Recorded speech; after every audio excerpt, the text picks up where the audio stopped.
Hi friends, what's up? This is our iPhone 360 reader. It's time to learn how to use mental well-being in the health app in iOS 17 on iPhone.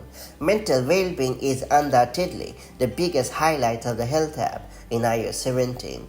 Notwithstanding, the feature hasn't received as much spotlight as it should have.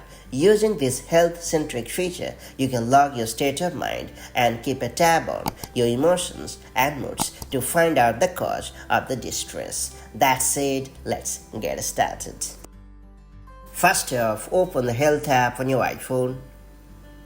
Then tap on the Browse tab at the bottom right corner of the screen. Then tap on Mental Wellbeing option. Then choose the State of Mind option. After that, tap on Get Started and then hit Next.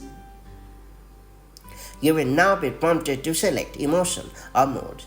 Choose emotion if you would like to log your emotion, and if you want to log what you have felt today, select mood. After you have selected the preferred option, tap on the Next button. Then after, drag the slider to the left or right to perfectly log your mood or emotion. As most options are very unpleasant and pleasant, you can easily get through the questionnaire. Once you have logged your emotion, tap on the Next button.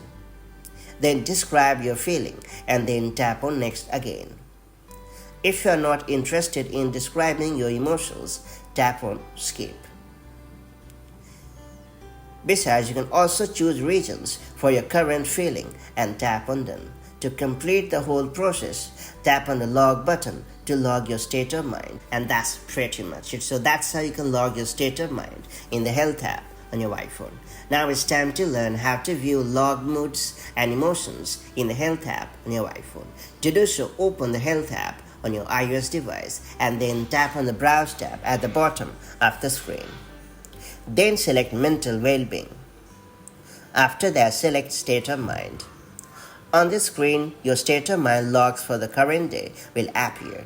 If you want to view the logs in charts, tap on Show in Charts. After that, tap on the W tab to view the weekly chart, or tap on the M to check the monthly chart. To view the chart of the last 6 months, tap on the 6M tab, and if you would like to check the charts of the past year, tap on the Y tab. At the bottom of the screen, you should see 3 different tabs such as Stats, Association, and Life Factors. While the Stats tab displays the number of entries you have logged in the Health app, the Association tab shows all the factors that have led to mental issues. As for the Life Factors, it consists of fitness routine including the mindfulness minutes and total exercise minutes, and that's pretty much it. So that's how you can set up and use mental well-being in the Health app on your iPhone. If you found this video helpful, do like and share it, and I'll see you in the next video with more such handy iPhone tips and tricks. Till then, stay safe and have a great day. Bye-bye.